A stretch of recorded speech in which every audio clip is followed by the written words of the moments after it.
Are you going to Scarborough Fair?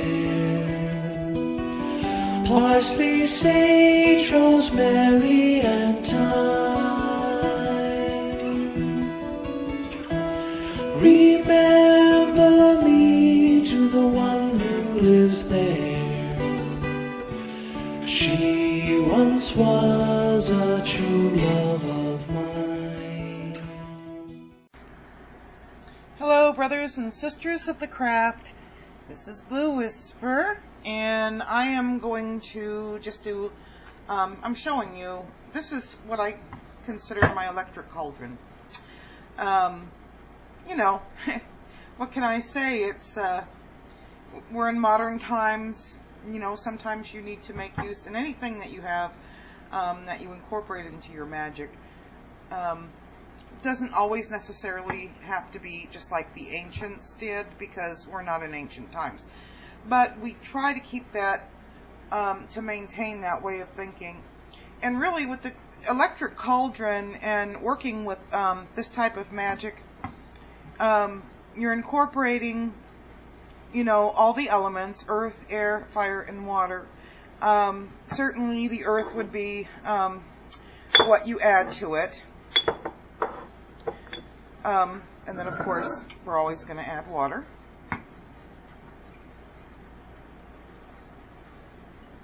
And then, of course, air would be the aroma, you know, that you get, you know, when you're, when you got it turned on and it's steaming. And then, of course, the electric would be your fire. And what I'm doing here, I'm making what I call my Scarborough Fair mix. You know, parsley, sage, rosemary, thyme, and of course I'm going to add a bay leaf too. This mixture is for cleansing and protection. And of course, every time you put something into it, you can enchant it, you can put your intention into it. I'm basically right now just putting it together just to show you how I do it, so I'm not going to stop and enchant or anything. So I put, a few pinches of each of what I like. That was a little bit too much. Of the parsley, sage, rosemary, and thyme. Let's see, I got the rosemary, the thyme. A lot of this is stuff that I've dehydrated myself. Actually, I think everything but the bay leaf is. This looks like it's parsley flakes, but I actually just reused the same container. I ran out of glass jars. So, you just give a good shove in there.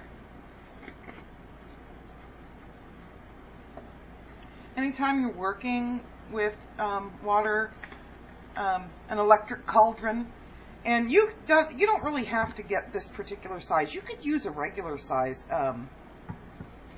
crock pot without the lid. You know, you could use any size you want. Just keep an eye on it, because the water will evaporate, and if you forget it, it'll get all crusty on the inside. But I recycle everything. So I'm going to put in about 3 bay leaves. And this is kind of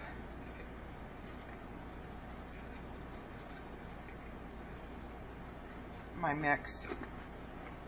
Scarborough Fair. Because, you know, when I'm doing this one, I think of the song Simon and Garfunkel. Matter of fact, I may even put this in the intro. Put that song in the, I can't talk today, in the intro.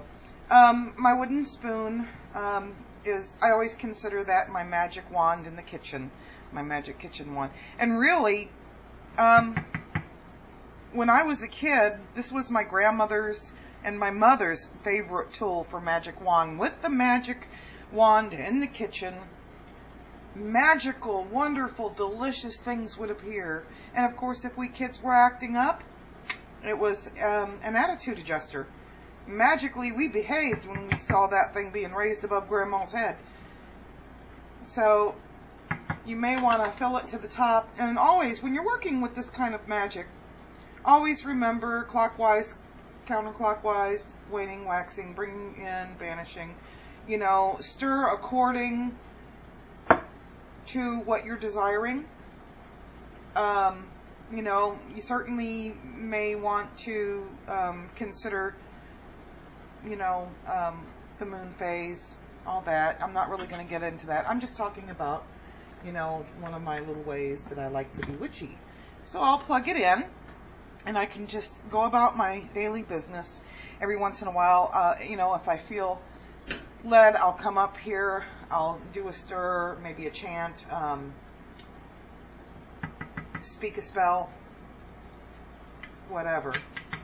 This particular mix really brings back a lot of memories for me, really good memories for me. Anytime you're cooking something that smells really good, you know, that's going to bring back memories. And this is just like that, you know, it's like the smells remind me of Thanksgiving turkey and Grandma in the kitchen cooking it. So I'm just going to set this aside, let it go. And this would be cleansing, you know, I'm going to envision it cleansing, purifying, blessing, you know, my home and me and what I'm doing for that day. Certainly you can use it for other types of magic, whatever you decide, but that's just one of my little things. Okay, I just wanted to put this little spot in this video about enchanting and how do you know, place your spell or enchant your spell. Whether you're working with cauldron, candles, poppet, no matter what it is, the first thing you want to do in, you know, infusing your intent into it is focus. Open your mind. Whether you have your eyes opened or closed is totally up to you and how you practice. But you're thinking about your intent, what it is you want to happen. You want to focus and envision what it is that you want to happen, and infuse it into, you know, whatever it is that you're working with. And then, you know, when you're thinking about the object that you're trying to enchant, you want to handle it as much as possible. Place your hands over it. Think about your intent. You may want to envision your intent running from your head through your arms, through your hands, to your fingertips, into the object. And it's what you're going to feel in your fingertips. You may feel a vibration, you may feel warmth, you may feel your fingers heating up, tingling sensation, and the more you put your intent through, the more you're going to actually feel it in your fingertips.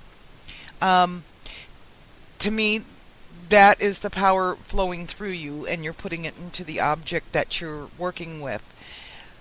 Occasionally, you may feel like you have to push it's like an object you're trying to push into something. And so you'll feel a resistance on your fingers as you're pressing your intent into the object. Intent is your desired outcome, what you want.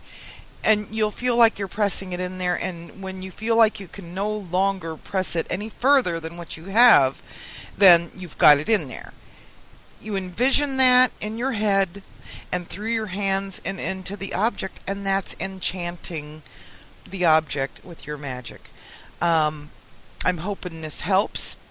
I just wanted to kind of explain it because a lot of times, you know, we may show what we're doing in our videos or whatever, but, you know, a lot of times most of us will stop right there. Because when you're doing that and you're putting your intent into it, that may be the time that you verbalize your spell. My spells, I write specific for the spells. And so they may be very personal, and they may be something that I don't want to share. You know, a lot of people might share their spells, you know, on the internet. If you need some ideas, you can Google them. But always make it your own. And there is no right or wrong way of doing it. There's only your way of doing this. And your way is just as powerful as anyone else's way, because it's your intent in your spell, and what you put into your spells are a lot of you, your emotions, your passions, your desires, all the love, all the hate, all the fear, everything, every emotion that you feel, you're going to put into your spell, and that's why your spells will work for you, because it's not just your intention, but everything that's within you that you're putting into it that makes it work. And so doing something your own way, writing your own spells, may become personal to you. And so I just kind of wanted to put that out there. That's how we enchant. That's how we actually do the spell casting. Words. Speaking, the spoken word is very powerful. And when you mix your spoken word of what you're desiring along with your thought, your intent, your emotions, and the energy, and you're putting into it, you will not fail. Keep in mind, have faith that it will happen. And, sometimes the hardest spells are the best ones. And sometimes you just kind of have to look at certain things like, you just kind of keep feeding it until it happens. And I think use your intuition too. Use your intuition with that. But anyway, I just wanted to put this part in there because that's, a lot of what we're doing when we turn the camera off or when we're doing the actual spell. Okay, so that's all. Okay, and you can see there's the bay leaf and the sage and parsley and thyme is all in here. And I just kind of wanted to show you the steam. I wish I could have you smell this.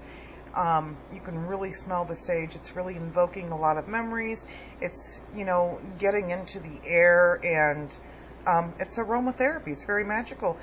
And, as I stir, and something that I didn't put in the small clip I put in here about enchanting, is that your fingertips can go through to your magic wand, and that's what charges your wand and putting your intention.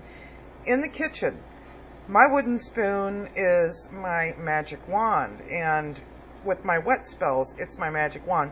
So certainly I want to go one way when bringing something in, and another way, waxing, waning, clockwise, counterclockwise. Whoops, got some on the edge here. And, as you're stirring with your magic wand, you're focusing your intent through your fingers and into your cauldron. This is cleansing the air. It's invoking happy, pleasant thoughts. And my intent is that anyone that comes through my front door and smells this air will be calm and relaxed, I guess, is what I'm going for with the cleansing and blessing. And also you can add herbs, you can do money spells, love spells, whatever, in the cauldron, in the magic electric cauldron. So that's all I wanted to say. Blessed be. Tell her to make me outside of a chill in the deep forest green. Parsley, sage, rosemary, a tracing of sparrow on snow-crested brown. Without no seams, no blankets and bedclothes, the child of the mountain. She'll be a true love that sleeps on a